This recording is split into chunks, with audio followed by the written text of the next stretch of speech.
Comment éviter que les multinationales favorisent les bas salaires au détriment des conditions de travail ? Bien, d'abord, je crois qu'il faut que les multinationales soient contraintes à respecter des normes de droit. Aujourd'hui, on a un certain nombre de pays en développement qui, pour attirer les multinationales, les investissements étrangers, ont par exemple créé des zones franches d'exportation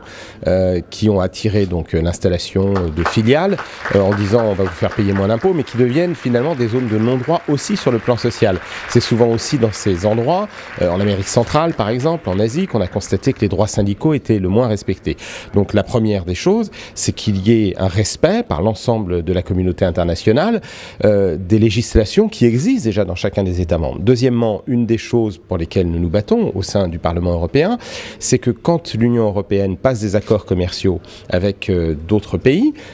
par exemple qu'elle accorde des préférences commerciales plus importantes pour des pays en développement, elle exige en contrepartie la ratification des conventions essentielles de l'Organisation internationale du travail, notamment celles qui sont censées garantir la liberté syndicale, le droit à la négociation collective, et puis qu'ensuite on vérifie la mise en œuvre de ces législations. C'est-à-dire que dans le cas où il y a des violations massives, répétées des droits sociaux, des libertés collectives, eh bien on suspende les préférences commerciales, qu'on utilise cela non pas comme un prétexte pour fermer les échanges et pour faire du protectionnisme, mais comme un levier pour pousser au respect des libertés sociales et syndicales. Il y a par exemple dans les accords qui ont été négociés entre les États-Unis et la Corée du Sud,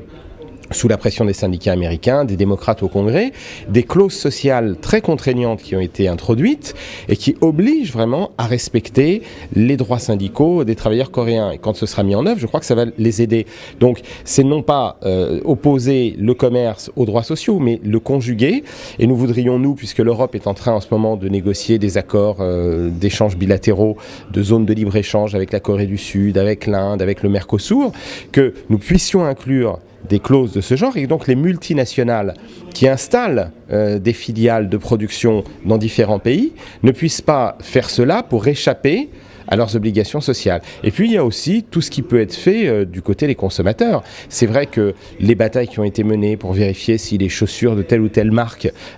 étaient construites sans le travail forcé, sans le travail des enfants, et la publicité qui est donnée aux éventuelles violations pour que les consommateurs disent nous n'allons pas continuer à soutenir une marque en achetant ces produits si elle ne respecte pas au minimum les droits sociaux. Je crois que ça aussi, ça peut être efficace. Mais il faut s'appuyer sur l'Organisation internationale du travail, lui donner les moyens de mener les enquêtes,